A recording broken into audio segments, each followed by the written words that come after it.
வணக்கம். உலகத்தின் மிகப்பெரிய ஜனநாயக நாடு இந்தியா, அதாவது வேர்ல்ட்ஸ் லார்ஜஸ்ட் டெமோக்ரஸி. இந்த நாட்டில் வசிக்கக்கூடிய மக்கள் தொகை 140 கோடி. இதிலிருந்து 110 கோடி மக்கள் வோட்டர்ஸ்களாக இருக்கிறார்கள்.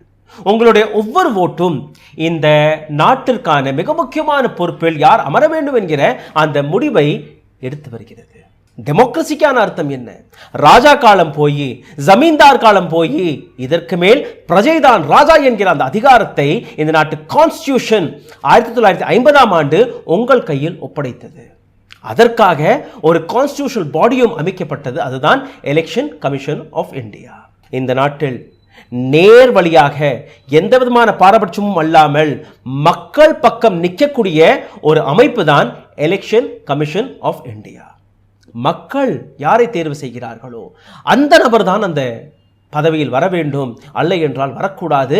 இந்த வேலையை ஒழுங்காக பார்க்கக்கூடிய வேலை, அந்த பொறுப்பு எலெக்ஷன் கமிஷன் ஆஃப் இந்தியாவிடம் கொடுத்திருந்தோம். அவர்கள் சரியாக வேலை பார்க்கிறார்களா இல்லையா? இந்த கேள்வியை இன்னைக்கு நீங்க பார்க்க வேண்டும். ஆனால் இந்த பதிவிற்குள் போவதற்கு முன்பு உங்களிடம் ஒரு சிறிய கோரிக்கை. தொடர்ந்து நாங்கள் இவிஎம்ஐ பற்றி பல்வேறு தகவல்கள் கொடுத்து கொண்டிருக்கிறோம். இது போன்ற தகவலை நீங்கள் பகிர்ந்தால் மட்டுமே போதும். இந்த நாட்டு டெமோக்ரஸியை, ஜனநாயகத்தை உங்களால் காப்பாற்ற முடியும். நீங்கள் இதை செய்வீர்கள் என்று நம்புகிறேன். தயவு செய்து இந்த வீடியோவை பகிருங்கள். கீழே எழுதியிருக்கக்கூடிய கமெண்ட் பாக்ஸில் உங்களுடைய கமெண்ட்களை எழுதுங்கள், ஷேர் செய்யுங்கள். இதை தாண்டி இந்த சேனலை சப்போர்ட் செய்ய நினைக்கக்கூடிய நபர்கள் கீழே எழுதியிருக்கக்கூடிய யூபிஐ ஐடியில் உங்களுடைய ஆதரவை தெரிவிக்கலாம். ஜனநாயகம் என்பது ஒரு மிகப்பெரிய பவர், உங்கள் கையில் கொடுக்கப்பட்ட அந்த பவர். ஆனால் இந்த பவரை நசுக்கக்கூடிய வேலையை தொடர்ந்து இந்த நாட்டிற்கக்கூடிய பல்வேறு அரசியல் கட்சிகள் செய்து வந்தார்கள். அவர்களுக்கு உடந்தையாக இப்போ எலெக்ஷன் கமிஷன் ஆஃப் இந்தியாவும் மாறிவிட்டது.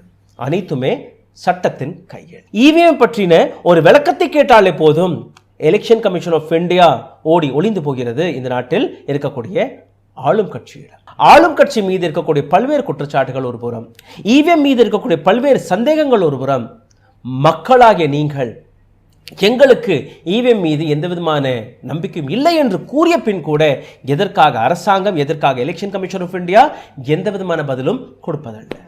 இப்போ ஒரு புதிய சதியை துவங்கி இருக்கிறார்கள். தொடர்ந்து என்னை போன்ற எத்தனையோ பத்திரிகையாளர்கள் எலெக்ஷன் கமிஷன் ஆஃப் இந்தியாவிற்கு எதிராக, இவிஎம்க்கு எதிராக பல்வேறு கேள்விகளை கேட்டு வருகிறார்கள். இந்தியா அலைன்ஸ், இந்த நாட்டிற்கக்கூடிய 28 கட்சிகள், ஒரு கட்சி இரண்டு கட்சி அல்ல, வெறும் காங்கிரஸ் டிஎம்கே அல்ல, வெறும் ஏடிஎம்கே கிடையாது.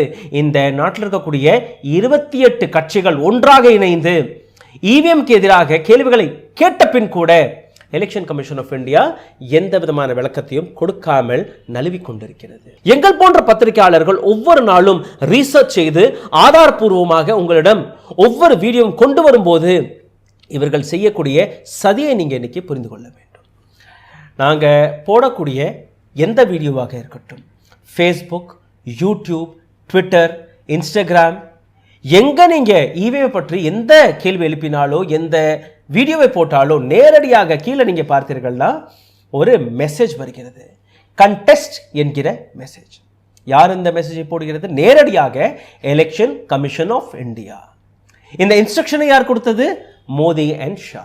அதாவது இவர்கள் கேள்வி கேட்கட்டும், இவர்களுடைய கேள்வி எதுவாக இருக்கட்டும், அந்த கேள்விக்கான விளக்கத்தை நாங்கள் கொடுக்க மாட்டோம், ஓப்பன் டிபேட்டை நாங்கள் செய்ய மாட்டோம். ஆனால் நாங்கள் எது சரி என்று எடுத்து காட்டுகிறோமோ அதை மக்கள் படிக்க வேண்டும். அதாவது இவிஎம் சரி என்று உங்களை நம்ப சொல்லி இந்த நாட்டு அரசாங்கம், எலெக்ஷன் கமிஷன் ஆஃப் இந்தியா அவர்களுடைய முடிவுகளை திணிக்கக்கூடிய வேலையை பார்த்து வருகிறார்கள். இப்போ சாதாரணமான இந்த போனை எடுத்துக்கொள்ளுங்கள். இதிலிருந்து நான் சிம் கார்டையும் கலட்டி விட்டேன். எந்த விதமான நெட்வொர்க்கும் கிடையாது, இதில் வைஃபை கிடையாது, இதில் ப்ளூடூத் கிடையாது, எதுவுமே கிடையாது. இதில் ஒரு சிறிய அப்ளிகேஷனை, அதாவது அலாரம் என்கிற அப்ளிகேஷனை ஓப்பன் செய்து எனக்கு 5 நிமிடத்திற்கு பின் எனக்கு ஒரு அலாம் வேணும் என்று நான் ஃபீட் செய்தேன் என்றால், எந்த இன்டர்நெட்டும் இல்லாமல், எந்த ப்ளூடூத்தும் இல்லாமல், எந்த விதமான சிம் கார்டும் இல்லாமல் அலாரம் அடிக்கும். இது ஒரு பேசிக் ஃபோன். ஐஃபோன் கிடையாது, ஆண்ட்ராய்டு ஃபோன் கிடையாது, சாதாரணமான சிம் ஃபோன், பட்டன் ஃபோன். இது செய்யக்கூடிய வேலை என்ன? உள்ளே இருக்கக்கூடிய மைக்ரோசிப் அந்த கமாண்டை ஏற்றுக்கொண்டு 5 நிமிடத்திற்கு பின்பு இதில் நான் அலாரத்தை அடிக்க வேண்டும் என்கிற வேலையை பார்க்கிறது. இது ஒரு பேசிக் ஃபோன். இந்த வேலையை பார்க்கும்போது இவிஎம்ல இருக்கக்கூடிய மைக்ரோசிப்பை டேம்பர் செய்ய முடியாது என்று நீங்கள் எப்படி கூறி வருகிறீர்கள்? இதிலும் இன்டர்நெட் கிடையாது, இதிலும் ப்ளூடூத் கிடையாது. இது ஒரு புறம் இருக்க, ஜெயராம் ரமேஷோடைய வீடியோவில் மட்டுமல்ல, நாங்கள் போட்டு வரக்கூடிய, ஐயநாதன் சார் போட்டு வரக்கூடிய, ராகுல் நான் போடக்கூடிய எத்தனையோ வீடியோக்களை நீங்கள் பார்த்தீர்கள்னா ஒரு வீடியோவும் மிஸ் ஆகாமல் இந்த கண்டெஸ்ட் என்கிற மெசேஜ் வருகிறது. ஏன் வருகிறது அதையும் நீங்கள் பார்க்க வேண்டும். யூடியூப்ல போய் சர்ச் காலம் இருக்கும், அதில் போய் இவிஎம் என்று சர்ச் செய்து பாருங்கள். வரக்கூடிய முதல் சர்ச் ரிசல்ட் இவிஎம் உடைய இதே FAQ பக்கங்களாக இருக்கும். அப்போ அரசாங்கத்துடைய பயத்தை நீங்க பார்க்க வேண்டும். அரசாங்கம் எடுத்து வைக்கக்கூடிய கேள்விகள் அல்ல அதற்கான பதில் இது ஒரு டிபேட்டாக வெளிவந்திருந்தால் அது வேற விஷயம். சந்தேகம் இருக்கு, அந்த சந்தேகத்தை விளக்கக்கூடிய இடத்தில் இருக்கக்கூடிய எலெக்ஷன் கமிஷன் ஆஃப் இந்தியா நாங்க பதில் கொடுக்க மாட்டோம், நீங்களே நாங்க எழுதியிருக்கக்கூடிய இந்த வார்த்தைகளை வைத்து புரிந்து கொள்ளுங்கள். அப்போ 110 கோடி மக்கள், 110 கோடி ஓட்டர்ஸ்களுடைய குவெஸ்டன்ஸ், கேள்விகள் எலெக்ஷன் கமிஷன் ஆஃப் இந்தியாவிற்கு முக்கியம் அல்ல. ஒரு அரசியல் கட்சிக்கு எப்படி பெனிஃபிட்டை தேடி கொடுக்க வேண்டுமோ அதுதான் முக்கியம் என்று எடுத்து காட்டுகிறார்கள். உலகத்தில் இருக்கக்கூடிய எந்த இன்ஜினியரும் நீங்க எடுத்துக்கொள்ளுங்கள், மைக்ரோ சிப்கள் எவ்வளவு பவர்ஃபுல்லாக இருக்கிறது என்று உங்களுக்கு புரியும். உங்கள் போனில் இருக்கக்கூடிய ஒரு சாதாரண சிம்மில் மட்டும் 2000 நம்பர்ஸ்களை நீங்க சேவ் செய்ய முடியும். பெயர், அவர்களுடைய ஃபோன் நம்பர், வெறும் சிம்மில் மட்டும். மொபைல் ஃபோனை விட்டு விடுங்கள். அப்போ அதுவும் ஒரு மைக்ரோ சிப் தான். அந்த மைக்ரோ சிப்பில் ஒரு ஃபோன் நம்பர் இருக்கிறது. சேட்டலைட் வழியாக, டவர் வழியாக உங்களுக்கு ஒரு ஃபோன் வரும்போது அது டைவர்ட் ஆகிறது. இதுவும் ஒரு மைக்ரோ சிப் தான். இது ஒரு லேமேன் வழியாக நான் எடுத்து காட்டக்கூடிய விஷயம். இதற்கு முன்பு நீங்க ஓட்டு போட போகும்போது உங்களுக்கு ஒரு பேலட் பேப்பர் கொடுப்பார்கள். அந்த பேலட் பேப்பரில் உங்களுக்கு பிடித்த அரசியல் கட்சிக்கு நீங்க முத்திரை குத்துவீர்கள், அதை மடிப்பீர்கள், அதில் போய் பேலட் பாக்ஸில் போட்டு விடுவீர்கள். நீங்களே பார்த்து யாருக்கு நீங்க ஓட்டு போட வேண்டுமோ அவர்களை தேர்வு செய்து அதற்கு முத்திரை குத்தி உங்களுக்கு நம்பிக்கை வந்ததற்கு பின் நீங்க அதை ஓட்டாக போடுகிறீர்கள். ஆனால் இந்த இடத்தில் இந்த போன்ல எத்தனை போன் நம்பர் இருக்கு என்று உங்களுக்கு தெரியுமா? இதுக்குள்ள இருக்கக்கூடிய மெசேஜஸ்ல என்னென்ன மெசேஜ் இருக்குன்னு உங்களுக்கு தெரியுமா? எதுவுமே தெரியாது. ஏன்னா அனைத்துமே டீகோட். அந்த ப்ரோக்ராம் வழியாக நான் அலாம் செட் செய்ய முடியும், அந்த ப்ரோக்ராம் வழியாக நம்பர்ஸ்களை சேவ் செய்ய முடியும், அந்த ப்ரோக்ராம் வழியாக உங்களுக்கு ஃபோன் செய்ய முடியும், எனக்கும் நீங்க ஃபோன் செய்யலாம். இது அனைத்துமே இதில் இருக்கக்கூடிய ஒரு சிறிய மைக்ரோசிப்பில் இருக்கக்கூடிய ப்ரோக்ராம் தான் இந்த மொபைல் ஃபோனை ஃபங்க்ஷன் செய்து கொண்டிருக்கிறது. இதே போன்ற மைக்ரோசிப் தான் விவிபேட்டிலும் இருக்கிறது, இவிஎம்மிலும் இருக்கிறது, கண்ட்ரோல் யூனிட்டிலும் இருக்கிறது. அப்போ எப்படி இது டேம்பர் ப்ரூஃப் என்று இந்த நாட்டு அரசாங்கமோ எலெக்ஷன் கமிஷன் ஆஃப் இந்தியாவோ கூறி வருகிறது? இந்த கேள்வியை நான் மட்டும் கேட்கவில்லை, இந்த கேள்வியை பிரசாந்த் பூஷன் அவர்களும் கேட்டிருக்கிறார். பிரசாந்த் பூஷன் அவர்கள் ஒரு சில நாட்களுக்கு முன்பு விவிபேட் எப்படி டேம்பர் செய்யப்படுகிறது நீங்களே பாருங்கள் என்று ஒரு வீடியோவை பகிர்ந்திருந்தார். குஜராத்தை சார்ந்த ராகுல் பட்டேல் அவர்கள், இவரும் ஒரு என்ஜினியர், தேர்தலில் நின்று தோர்த்து போன ஒரு நபர். என்ஜினியராக இருந்து எந்த அளவில் இந்த விவிபேட்டை டேம்பர் செய்ய முடியும் என்கிற ஒரு மிகப்பெரிய கண்டுபிடிப்பை இவரும் கண்டுபிடித்து விவிபேட்டை எவ்வளவு சுலபமாக நீங்க டேம்பர் செய்ய முடியும் என்கிற ஒரு மிக தெளிவான வீடியோவை போட்டிருந்தார். விவிபேட் முதல் முறையாக இன்ட்ரடியூஸ் செய்யப்பட்ட போது விவிபேட்ல இருக்கக்கூடிய அந்த கண்ணாடி டிரான்ஸ்பரண்டாக இருக்கும். இப்ப புதிதாக வந்த விவிபேட்டில் அந்த கண்ணாடியோட கலரையை மாற்றி விட்டார்கள், கருப்பு கலராக மாற்றி இருக்கிறார்கள். உள்ள பிரிண்ட் ஆகிறதா இல்லையா எதுவுமே யாருக்குமே தெரியாது. அந்த மாதிரியான ஒரு வீடியோ. இந்த வீடியோவை பிரசாந்த் பூஷன் அவர்கள் தன்னுடைய எக்ஸ் பக்கத்தில் பகிர்ந்திருந்தார். எக்ஸ் பக்கம் அரசாங்கத்துடைய என்டிட்டி கிடையாது, ஆனால் அரசாங்கம் அவர்களுக்கு போட்ட பிரஷரை நீங்க பாருங்கள். பிரசாந்த் பூஷன் அவர்களுக்கு கிடைத்த இந்த message: hello Prashant Bhushan, in the interest of transparency, we are writing to inform you that X has received a request from the government of India regarding the following content. விவிபேட்டை எப்படி டேம்பர் செய்கிறார்கள் என்று டெமான்ஸ்ட்ரேட் செய்யப்பட்ட ஒரு வீடியோ.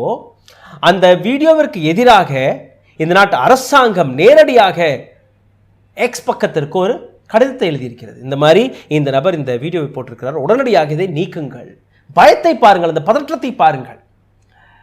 மோடி ஷாவுடைய இந்த கூட்டணிக்கு இருக்கக்கூடிய மிகப்பெரிய பலமே இவிஎம் தான் என்று இந்த மெசேஜிலே புரிந்துவிடும்.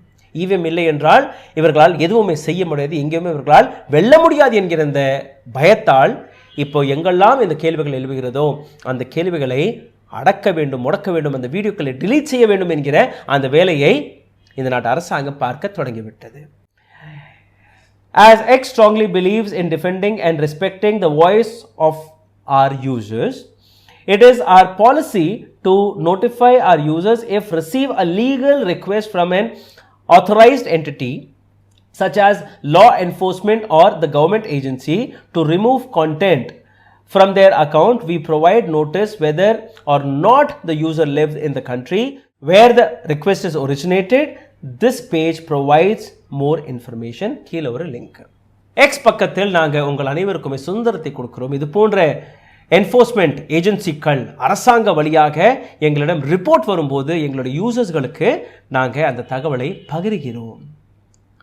அதனால் இந்த வீடியோவை நீக்கும்படி அரசாங்கம் கேட்டுக்கொண்டிருக்கிறது. இதற்கு என்ன பதில் கொடுக்கலாம்? எக்ஸ் பக்கம் பிரசாந்த் பூஷன் இந்த நாட்டில் இருக்கக்கூடிய ஒரு மிகப்பெரிய சீனியர் லாயர், அவருக்கு அனுப்பிய இந்த விஷயம் சிந்தித்து பாருங்கள். எந்த அளவில் இந்த நாட்டு அரசாங்கம் பயந்து போயிருக்கிறது, பதற்றத்தில் இருக்கிறது என்று. அடுத்த ஒரு சில ஸ்கிரீன்ஷாட்ஸ்களை நான் உங்களுக்கு எடுத்து காட்டுகிறேன். நான் போட்ட பல்வேறு பதிவுகள், ஐயநாதன் ஐயா போட்ட பல்வேறு பதிவுகள் அனைத்திற்கான ஸ்கிரீன்ஷாட் உங்களுடைய ஸ்க்ரீனில் இருக்கிறது. நீங்கள் கீழே பார்த்தீர்கள்னா நான் மார்க் செய்து வைத்திருக்கிறேன். அதே மெசேஜ், கான்டெஸ்ட் என்கிற இந்த மெசேஜ். இந்த மெசேஜை கிளிக் செய்து பார்த்தீர்களா? நீங்களும் மற்ற இவிஎம்ஐ பற்றின வீடியோக்களை பார்த்தால் உங்களுக்கு இந்த மெசேஜ் தெரியும். எத்தனை பேர் இதை நோட்டீஸ் செய்தீர்கள் என்று எனக்கு தெரியவில்லை. கடந்த 10-15 நாட்களாக நாங்கள் இதை நோட்டீஸ் செய்து கொண்டிருக்கிறோம். இந்தியன் எக்ஸ்பிரஸ் இதற்கான ஒரு ஆர்டிக்கலையும் எழுதியிருக்கிறார்கள். இந்தியன் எக்ஸ்பிரஸ் மட்டும் இந்த ஆர்டிக்கலை எழுதியதற்கான காரணம் அவர்கள் உண்மைக்கு எதிராக செயல்படக்கூடிய இது போன்ற சதிகளை உடைக்கக்கூடிய வேலையை பார்த்து வருகிறார்கள். கோதி மீடியா இதை பற்றி பேசவில்லை, ஊடகங்கள் இதை பற்றி பேசவில்லை. எப்படி ஈவை பற்றி நாங்கள் கேள்வி கேட்டவுடன் உங்களுடைய கான்டெக்ஸ்ட் சப்போர்ட் பதில் வருகிறது, எப்படி FAQ வருகிறது என்கிற விஷயம். அப்படி பிரசாந்த் பூஷன் போன்ற நபர்கள் இவிஎம் மீது கேள்வி எழுப்பக்கூடிய தெளிவான வீடியோவை பதிவிட்டால் அந்த வீடியோவை நீக்குங்கள் என்கிற ஒரு மெசேஜ், இன்ஃபர்மேஷன் அரசாங்க வழியாக பிரஷர் போட்டு அந்த வீடியோவை நீக்கக்கூடிய வேலையை பார்த்து வருகிறார்கள். சிந்தித்து பாருங்கள் எவ்வளோ கேவலமான இந்த விஷயம் என்று. The EC comes just few months before the Lok Sabha election. At a time opposition India bloc has written to its several times raise concern over EVMs and VVPAT. இந்த EVM உடைய பதில்கள், EC வழியாக வரக்கூடிய இந்த பதில்கள் வரக்கூடிய லோக்சபா எலெக்ஷனுக்கு சற்று முன் தொடங்கி இருக்கிறது. ராமர் கோவிலை பற்றி நீங்கள் பேசுங்கள், பில்கிஸ் பானுவை பற்றி நீங்கள் பேசக்கூடாது. எலெக்ஷன் கமிஷன் ஆஃப் இந்தியாவை பற்றி நீங்கள் புகழ்ந்து பேசலாம், பாராட்டி பேசலாம், ஆனால் நீங்கள் எதிர்கேள்விகளை கேட்கக்கூடாது. கேட்டால் உங்களோட வீடியோக்களை நாங்கள் நீக்கி விடுவோம். இன்னும் சொல்ல போனால் உங்களுடைய அக்கௌண்ட்டையும் பேன் செய்வதற்கான பல்வேறு வாய்ப்புகள் இருக்கிறது. எந்த அளவில் மிரட்டல் வேலையை இந்த நாட்டு அரசாங்கம் பார்த்து வருகிறது என்று நீங்கள் பாருங்கள். ஜெயராம் ரமேஷ் அவர்கள் ஆகஸ்ட் 28ஆம் தேதி நேரடியாக விவிபேட்டுக்கு எதிராக, இவிஎம்க்கு எதிராக பல்வேறு கேள்விகளுடன் ஒரு கடிதத்தை எழுதுகிறார் எலெக்ஷன் கமிஷன் ஆஃப் இந்தியாவிற்கு. வெறும் 2 பக்கங்கள் கொண்ட இந்த லெட்டர். பதிலுக்கு எலெக்ஷன் கமிஷன் ஆஃப் இந்தியா 9 பக்கங்கள் கொண்ட ஒரு FAQவை வெளியிடுகிறார்கள். கடிதம் எழுதவில்லை, ரிப்ளை கொடுக்கவில்லை. நாங்கள் FAQவை அப்டேட் செய்து விட்டோம், அங்கே போய் படித்து பாருங்கள் என்று. அங்கே போய் பார்த்தால் வெளிவரக்கூடிய விஷயங்கள் என்ன? கேள்வி கேட்கப்பட்டது, இந்த இவிஎம் மெஷினில் இருக்கக்கூடிய மைக்ரோசிப் எங்கே தயாரிக்கப்படுகிறது?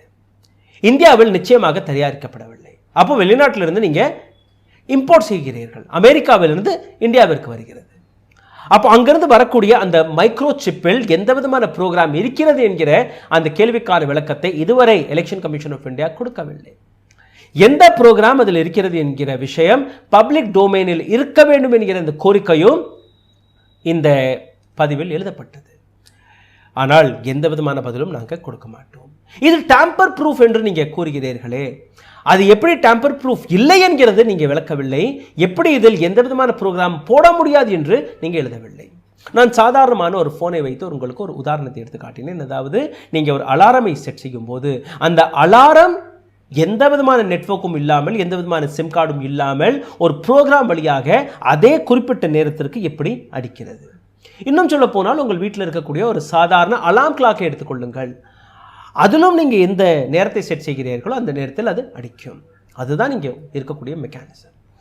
அப்போது ஒரு அரசியல் கட்சிக்கு ஓட்டு அதிகமாக இருக்கும்போது அந்த அரசியல் கட்சிக்கு அதிகமாக இந்த கட்சிக்கு ஓட்டு போகணும் என்கிற ப்ரோக்ராமை நீங்கள் செட் செய்து விட்டீர்கள்னா நிச்சயமாக அந்த வேலையை பார்க்கும். இத்தனை மணியிலிருந்து இத்தனை மணி வரை நீங்கள் ஒரு ஓட்டு இவர்களுக்கு விழுந்தால் இந்த குறிப்பிட்ட அரசியல் கட்சி சிம்பலுக்கு அடுத்த ஓட்டு விழுக வேண்டும் என்று கூறும். அப்போது இதே இவிஎம்ஐ வைத்து நீங்கள் நல்ல விஷயங்களும் எடுத்து வைக்கலாம்.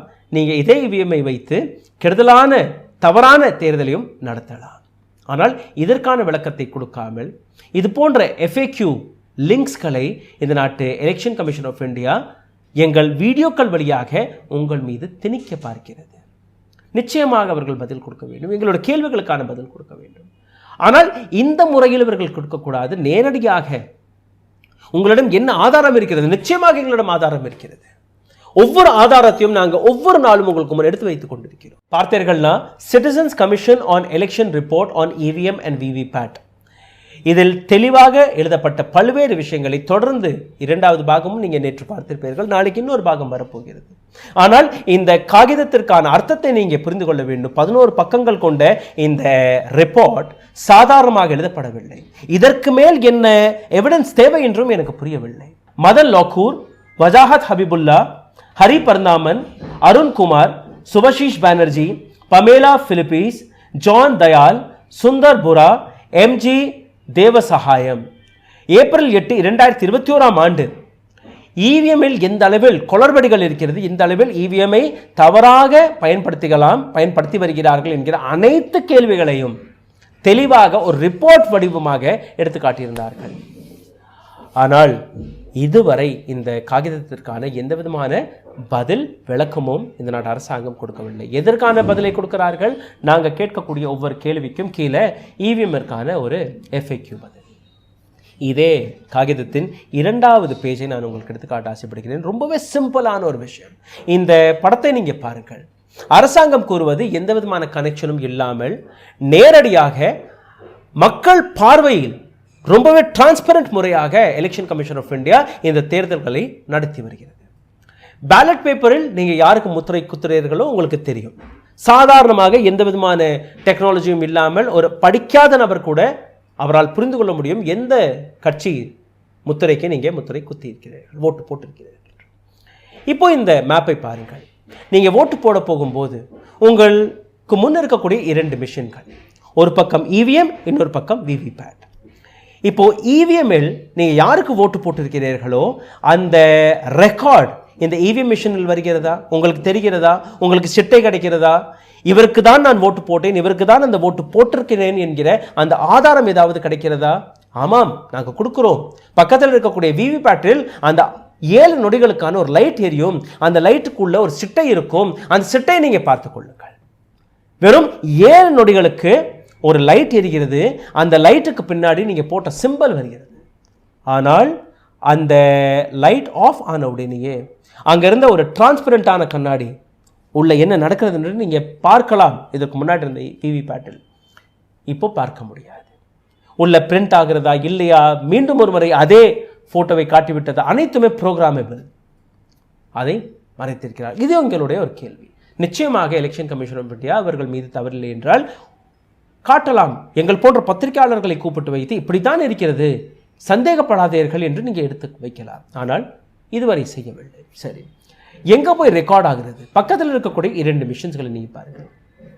இந்த 2 மிஷினுமே எப்படி உங்களிடம் VVPAT அண்ட் EVM மிஷின் இருக்கிறதோ அதே போன்ற ஒரு VVPAT EVM மிஷின் போலிங் ஆஃபீஸருடைய டேபிளில் இருக்கும். ஒரு வயர் அதில் கனெக்ட் ஆகியிருக்கும். அங்கேருந்து அங்கே அந்த இடத்து வரை இன்டர்நெட் கிடையாது, பரவாயில்லை. ஆனால் it is programmable or not? அதில் நீங்கள் கமாண்டை கொடுக்கலாமா இல்லையா? சரி, நீங்கள் ஓட்டு போட்டீர்கள். அந்த ஓட் போலிங் ஆஃபீஸருக்கு எதிரே இருக்கக்கூடிய ஒரு ரெக்கார்ட் யூனிட், அந்த ரெக்கார்ட் யூனிட்டில் போய் சேவ் ஆகிறது. போலிங் ஆஃபீஸர் கண்ட்ரோல் யூனிட்டில் ஒரு லைட் எரிஞ்சு ஓகே இது வந்து போல் ஆகிருச்சு, ஓட்டு போட்டார்கள் என்று எப்படி உறுதிப்படுத்துகிறார்? எதிரே இருக்கக்கூடிய VSDU என்கிற இன்னொரு இன்ஸ்ட்ருமெண்ட், ஆமாம் ஓட்டு போட்டார்கள். அப்போ உங்கள் கையில் அந்த போலிங் பாக்ஸும் இல்லை, உங்கள் கையில் யாருக்கு நீங்கள் ஓட்டு போட்டீர்கள் அதற்கான சிட்டையும் கிடையாது. இந்த 28 எதிர்க்கட்சிகள் கொடுத்த இன்னொரு சஜஷன், உங்கள் கையில் விவிபேட் இருக்கிறது, உங்கள் கையில் EVM மிஷின் இருக்கிறது, உடனடியாக இந்த பேலட் பாக்ஸ் எல்லாம் தயாரிக்க முடியாது, அதை விட்டுவிடுங்கள். அப்போ சுலபமாக இருக்கக்கூடிய இன்னொரு சொல்யூஷனை நாங்கள் கொடுக்குறோம், அதையாவது நீங்கள் செய்யுங்கள். நீங்கள் எந்த பட்டனை அமுக்கிறீர்களோ அந்த பட்டனுக்கான அந்த கட்சிக்கு ஏற்றபடி ஒரு சிட்டை விலை வருகிறது. அந்த சிட்டை நேரடியாக யார் ஓட்டு போடுகிறார்களோ அந்த நபர் கையில் கொடுங்கள், அந்த சிட்டையை மடித்து அவர் அந்த பாக்ஸில் போடட்டும். அப்போ உங்கள் கையில் இருக்கக்கூடிய EVM மிஷின், விவிபேட்டில் இருக்கக்கூடிய இந்த சிட்டைகள் எந்த பாக்ஸில் நீங்கள் போட்டீர்கள் இது அனைத்தையுமே கால்குலேட் செய்து நீங்கள் ரிசல்ட்டை வெளிவிடலாம். இதற்கும் நாங்கள் எந்த விதமான பதிலும் கொடுக்க மாட்டோம். சுப்ரீம் கோர்ட் கூறிவிட்டது, ஹைகோர்ட் கூறிவிட்டது, EVM மீது எங்களுக்கு நம்பிக்கை இருப்பதாக. அப்போ ஏன் சுப்ரீம் கோர்ட் ஆஃப் இந்தியாவின் சீஃப் ஜஸ்டிஸை நீங்கள் நீக்கினீர்கள்? எதற்காக பிரைம் மினிஸ்டர் ஆஃப் இந்தியா, அவரால் தேர்வு செய்யப்பட்ட ஒரு யூனியன் மினிஸ்டர், எதிர்க்கட்சி தலைவர், இவர்கள் 3 பேர் இருந்தாலே போதும், நாங்கள் எலெக்ஷன் கமிஷனரை தேர்வு செய்து விடுவோம். எதற்காக இந்த சட்டத்தை கொண்டு வந்தீர்கள்? ஏன் இந்த சட்டம் பார்லிமெண்ட்லேருந்து பாஸ் ஆனது? 3 ஓட்டு, அந்த 3 ஓட்டில் 2 ஓட்டு ஆளும் கட்சி, ஒரே ஒரு ஓட்டு எதிர்கட்சி. அப்போ எதிர்கட்சி எங்க நின்னாலும் அவர்களுடைய கேள்வி, அவர்களுடைய ஆப்ஷன் தேர்வு செய்யப்படாது. இவர்களுடைய வெற்றி தான் நிச்சயம். ஏன் இதை செய்தீர்கள்? இதற்கான விளக்கத்தை, இதற்கான கேள்வியை எந்த விதமான கோதி மீடியாவும் இதுவரை ஏன் கேட்கவில்லை? ஏன் இதுவரை கோதி மீடியா EVM பற்றின அல்ல எலெக்ஷன் கமிஷன் ஆஃப் இந்தியாவை பற்றின எந்த விதமான டிபேட்டையும் கேட்க மறுத்து வருகிறது? இது மட்டுமல்ல, அடுத்த ஒரு விஷயத்தை நான் உங்களுக்கு எடுத்து காட்டுகிறேன். இந்த 28 எதிர்க்கட்சிகள் எடுத்து வைத்த பல்வேறு கேள்விகளில் இன்னொரு கேள்வி இருக்கிறது. அதாவது, ஒரு டிரான்ஸ்பரண்டான முறையில் நீங்கள் தேர்தலை நடத்தி வருகிறீர்கள் என்று கூறுகிறீர்களே, ஒரு சாதாரணமான படிக்காத நபர் இதுதான் இந்த மிஷினில் இருக்கிறது, இதற்கு தான் நான் ஓட்டு போட்டேன் என்கிற ஒரு ஆதாரத்தை கொடுக்க முடியுமா என்று? எப்படி நான் இந்த அலாரத்தில், இந்த ஃபோனில் யாருடைய நம்பர் இருக்கிறது, யாருடைய மெசேஜ் இருக்கிறது என்று என்னால் படிக்க முடியாதோ, எந்த விதமான கருவியும் இல்லாமல் என்னால் பார்க்க முடியாதோ, அதே போன்று EVMும் இருக்கிறது. அப்போ எப்படி இதை டிரான்ஸ்பரண்டாக நீங்கள் சொல்கிறீர்கள்? எந்த விதமான ப்ரோக்ராம் இருக்கிறது? இந்த சிப்பை எப்படி நீங்கள் வாங்குகிறீர்கள்? இன்னும் சொல்ல போனால் இந்த சிப்களை தயாரிக்கக்கூடிய நிறுவனம் எலெக்ஷன் கமிஷன் ஆஃப் இந்தியா கூறுவது இது ஒன் டைம் ப்ரோக்ராமபிள், இதை தாண்டி இதை ப்ரோக்ராமை செய்ய முடியாது. மேனுஃபேக்சரர் அவரே ப்ரோக்ராம் செய்து அனுப்பிவிடுகிறார். ஆனால் அந்த சிப்பை தயாரிக்கக்கூடிய கம்பெனி அமெரிக்க நிறுவனம், அவர்களுடைய வெப்சைட்டில் போய் பார்க்கும்போது அவர்கள் தெளிவாக எழுதக்கூடிய விஷயம், it can be programmed multiple times. எத்தனை முறை வேணாலும் இந்த சிப்பை நீங்க திரும்ப திரும்ப மீண்டும் ஒரு முறை ப்ரோக்ராம் செய்யலாம். அப்போ யாரை நீங்க நம்புவீர்கள்? யாருடைய வெர்ஷனை நீங்க நம்புவீர்கள்?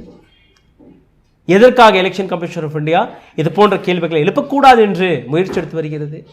எதற்காக பிரசாந்த் பூஷன் போன்ற சீனியர் லாயரை கூட பாராமல் அவரை மிரட்ட பார்க்கிறது நாட்டு அரசாங்கம்? இந்த கேள்விகளை நீங்க கேட்கக்கூடாது. அனைத்துமே கேள்விகள் தானே. அந்த கேள்விகளுக்கான விளக்கம் கொடுக்குமா வேண்டுமா இல்லையா? எனக்கு இந்த மிஷின் மீது நம்பிக்கை கிடையாது. ஜெர்மனியில் வெறும் 2 பேர் தான் EVMக்கு எதிராக எங்களுக்கு நம்பிக்கை இல்லை என்று கூறினார்கள். அந்த 2 பேருடைய பெட்டிஷனை ஏற்றுக்கொண்டு அங்கே இருக்கக்கூடிய கோர்ட், இந்தியாவில் இருக்கக்கூடிய சுப்ரீம் கோர்ட்டுக்கு ஈக்குவலண்டாக இருக்கக்கூடிய அங்கே இருக்கக்கூடிய கோர்ட், அவர்கள் கேட்ட கேள்வி, இவருடைய வாக்கிற்கான ஆதாரம் உங்களால் ஏதாவது கொடுக்க முடியுமா? இவருக்கு தான் ஓட்டு போட்டார், அவருக்கு தான் அந்த ஓட்டு போனது என்று கூற முடியுமா? அங்கே இருக்கக்கூடிய எலெக்ஷன் கமிஷன் அதற்கான பதில் கொடுக்க முடியவில்லை. ஆகையால் EVMஐ பேன் செய்து விட்டார்கள். ஜெர்மனி மட்டும்தானா? அமெரிக்கா உட்பட இந்தியாவிற்கு எந்த சிப்பை நீங்கள் ஏற்றுமதி செய்கிறீர்களோ அதே அமெரிக்கா உட்பட EVM வழியாக எலெக்ஷனை நடத்துவதல்ல. ஜப்பான் எலெக்ஷனை EVM வழியாக நடத்துவதல்ல. சைனா சிப் தயாரிப்பதாக இருக்கட்டும், அல்ல இந்த போன்ற எலக்ட்ரானிக் டிவைஸ்களை கண்டுபிடிப்பதாக இருக்கட்டும், நடத்துவதல்ல. இந்த நாட்டில் இருக்கக்கூடிய மிகப்பெரிய பிரச்சனை என்னவென்று நீங்கள் பாருங்கள். இது ஒரு மிஷின் 2 மிஷினாக இருந்தால் பரவாயில்லை, நீங்கள் கண்ட்ரோல் செய்ய முடியும். 20 லட்சம் இவிஎம் மிஷின்ஸ்கள், 20 லட்சம் விவிபேட்கள், 20 லட்சம் கண்ட்ரோல் யூனிட்ஸ்கள், அதே 20 லட்சம் VSDU என்கிற இந்த யூனிட். அப்போ 4 யூனிட் 80 லட்சம் மிஷின்ஸ்களை நீங்க பாதுகாக்க வேண்டும். 80 லட்சம் மிஷின்ஸ்களை நீங்க சரியாக கண்ட்ரோல் செய்ய வேண்டும். செய்ய முடியுமா? நிச்சயமாக செய்ய முடியாது. அப்படி செய்ய முடியாத பட்சத்தில் எப்படி டேம்பர் செய்ய முடியாது என்று கூறுகிறீர்கள்? எப்படி அது மைக்ரோசிப் இல்லாமல் வேலை பார்க்கிறதா என்றால் கிடையாது. மைக்ரோசிப் இருக்கிறது. மைக்ரோசிப் இருக்கும்போது அது நிச்சயமாக ப்ரோக்ராம் செய்ய முடியும்.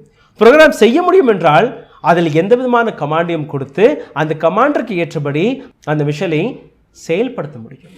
இதற்கு இன்னொரு உதாரணத்தை நான் கொடுக்கிறேன். விவிபேட்டாக இருக்கட்டும் அல்ல இவி மிஷின்ஸ்களாக இருக்கட்டும், நீங்கள் இவி மிஷினில் எந்த பட்டனை அமுக்கிறீர்களோ அதை மட்டுமே இவர்கள் கால்குலேட் செய்து ரிசல்ட்டை அறிவித்து விடுகிறார்கள். விவிபேட் எதற்காக வைக்கப்பட்டது என்றால் என்னுடைய ஓட் இந்த கட்சிக்கு தான் போய் சேர்ந்ததா இல்லையா என்கிற விஷயத்தை தெரிந்து கொள்வதற்காக.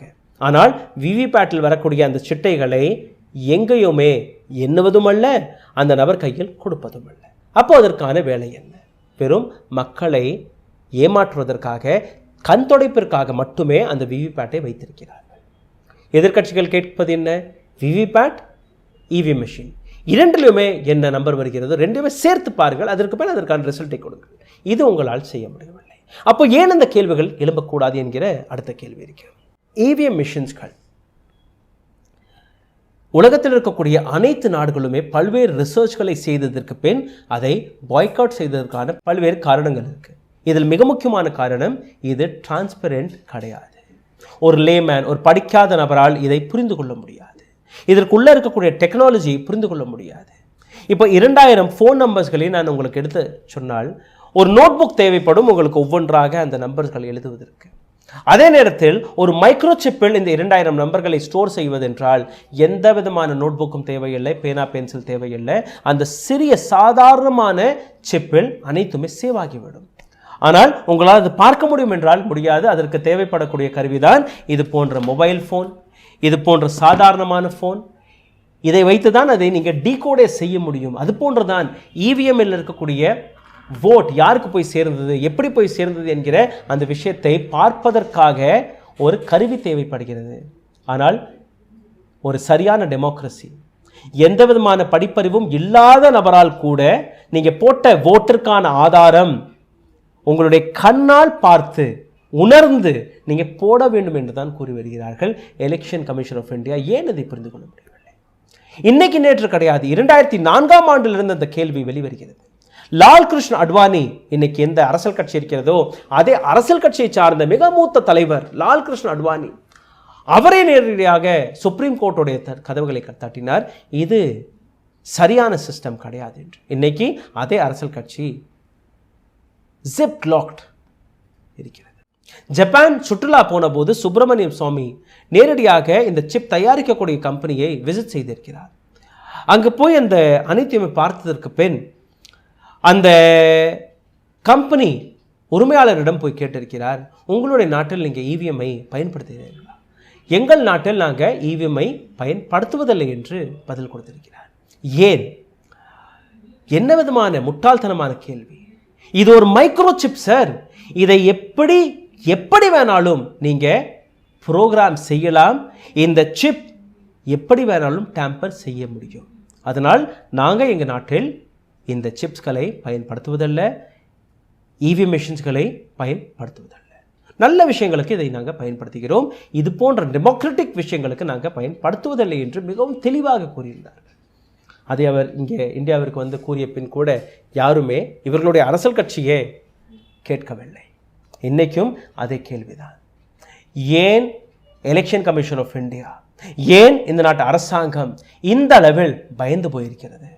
ஏன் எங்களுடைய கேள்விகளுக்கான எந்த விதமான விளக்கத்தையும் கொடுக்காமல், ஏன் எங்களுடைய கேள்விகளுக்கான எந்த விதமான பிரஸ் மீட்டும் வைக்காமல், மக்களுக்கு முன் இதுதான் ப்ரோக்ராம், இப்படிதான் நாங்கள் வேலை பார்க்கிறோம் என்கிற எந்த விதமான விளக்கத்தையும் கொடுக்காமல் மீண்டும் மீண்டும் மீண்டும் மீண்டும் மக்கள் தலையில் ஒரு நான் டிரான்ஸ்பரண்ட் எலெக்ஷனை திணிக்க பார்க்கிறீர்கள். கேள்வி கேட்கக்கூடிய நபர்களை மிரட்டி பார்க்கிறீர்கள். சிந்தித்து பாருங்கள். இவிஎம் தேவையா, தேவையற்றதா? மீண்டும் ஒரு முறை இன்றைக்கி நாங்கள் ஒரு போலை போடுகிறோம். எங்களுடைய இதே சேனல் நீங்கள் பார்த்தீர்கள்னா கம்யூனிட்டி இருக்கிறது, அதில் ஒரு போல் இருக்கும். இவிஎம் தேவையா தேவையா இல்லையா என்கிற ஒரு போலை போட போகிறோம். அதில் போய் நீங்கள் ஓட்டு போடலாம். எங்களுக்கு பேலட் பேப்பர் வேணும்னா பேலட் பேப்பர், எங்களுக்கு இவிஎம்மில் நம்பிக்கை இருக்கிறதா இவிஎம்மில் நீங்கள் முத்திரை குத்தலாம்.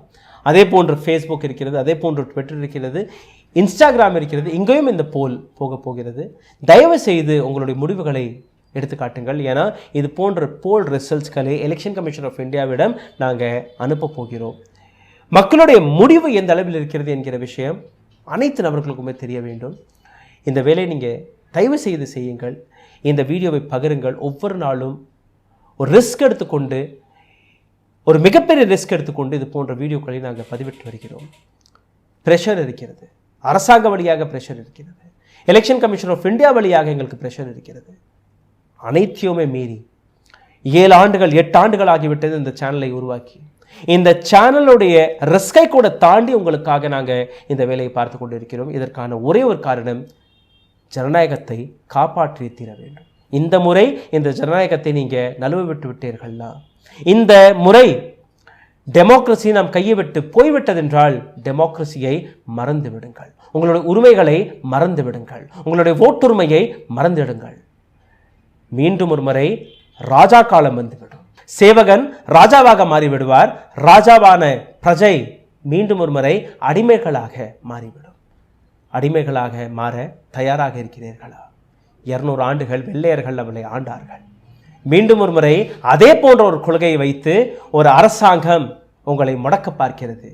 அதற்கு நீங்கள் தயார் என்றால் இந்த வீடியோவை பகிர வேண்டாம். தயார் இல்லை, இதை நாங்கள் எதிர்ப்போம், கேள்விகளை கேட்போம் என்று நம்பக்கூடிய அனைத்து நபர்களுமே கமெண்ட் பாக்ஸில் கமெண்ட்கள் எழுதுங்கள், லைக் போடுங்கள், ஷேரும் செய்யுங்கள். நன்றி, வணக்கம். ஊடகம் கார்ப்பரேட் அரசியல்வாதிகளின் கைப்பாவையாக அடிமைகளாக இருந்தது போதும். இனி சாட்டை எடுத்து சுழற்றும் நேரம் வந்துவிட்டது. ஊடக சுதந்திரத்திற்காக உங்களின் பங்களிப்பை இன்றே அளித்திடுங்கள்.